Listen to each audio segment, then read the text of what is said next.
Hey y'all, welcome back to Prepping the Truth. Welcome to this evening's video. I thought I would come back on here and get on here and share a little bit of information that I had found in a news article.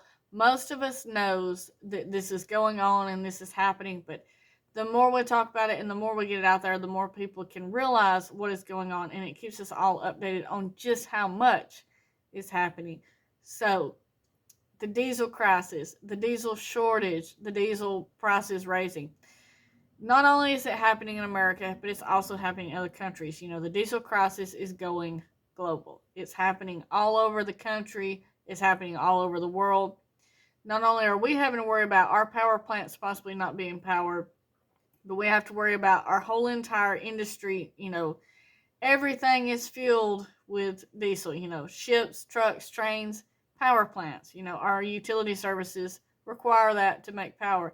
And it's not just about moving things around, you know, getting things from one place to another, and the inflation that comes with it if the price goes up, or possibly the disaster that happens if it's just not available at all. But freezing to death is a whole nother thing. People freezing to death because the plants can't produce power, which means they have no heat, is a whole nother story and a whole nother disaster in its making. So the economic impact of soaring diesel prices and shortages worldwide could have devastating effects, such as an inflation accelerant that would burden the households and businesses, because gasoline and diesel prices are linked to crude prices that are set on the global market. Due to supply constraints, diesel prices in many markets currently demand a hefty premium. So it's not necessarily just shortages. It doesn't just mean that you go to the diesel pump and possibly there's no diesel fuel there, but a lot of small businesses, a lot of small trucking companies, you know, when they have to start raising their rates to ship stuff or to move stuff, to transport it around, when they have to raise those rates due to very high diesel prices, it could put them out of business. It gets passed on down to us. It's just a whole catastrophic of events that can happen simply by these prices raising that can create shortages in a different way. When we talk about food shortages, you know, it's not necessarily that maybe the food won't be there, but maybe the food will be so high that is there that no one can afford to buy it. We already see that right now. A lot of people, you know, say they're rationing their food already. They've already cut back on certain stuff that they're eating because they can't afford to buy as much as they once was.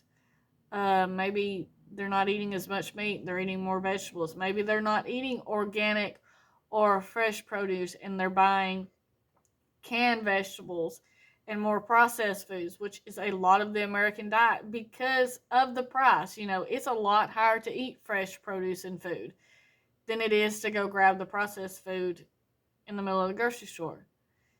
It's not necessarily that people want to do it, but sometimes people have to do it because of finances, which is something that no one should have to worry about. No one should have to deal with. They should not have to think, you know, I can't buy fresh fruits and vegetables because I don't have the money, so I'm going to have to settle for this GMO, you know, all this kind of stuff that has all these extra ingredients in it that we don't need to put into our bodies because that's all I can afford. It's a bad economy. It's a bad situation overall. But another thing that they're talking about, and they have released on here, and it's Energy Information Administration that has released some of this, prices for U.S. diesel in the spot market of New York Harbor have risen more than 265% since President Biden took the oath of office in 2021.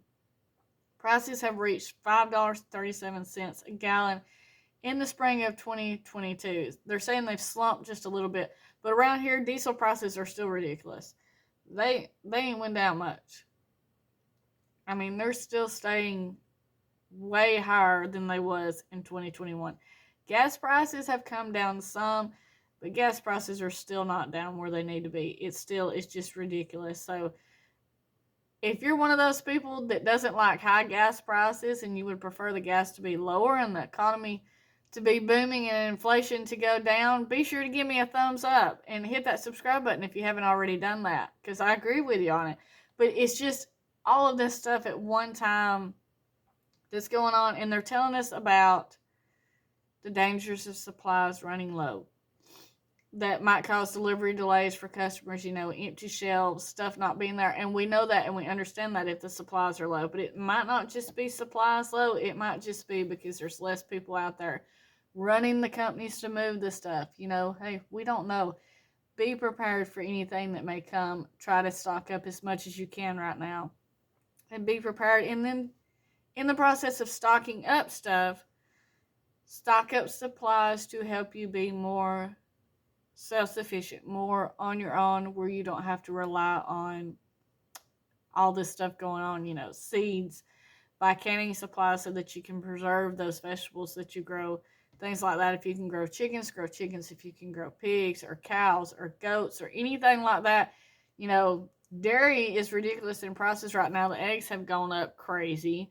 They're slaughtering chickens left and right. So everything is just in chaos right now, and it doesn't seem to be getting any better. So the better off you are to have as much possibly at your house where you can take care of yourself and your family. That's my best advice to you. So thank you so much for watching this video. I will see you in the next one. Stay safe. God bless you. Keep prepping.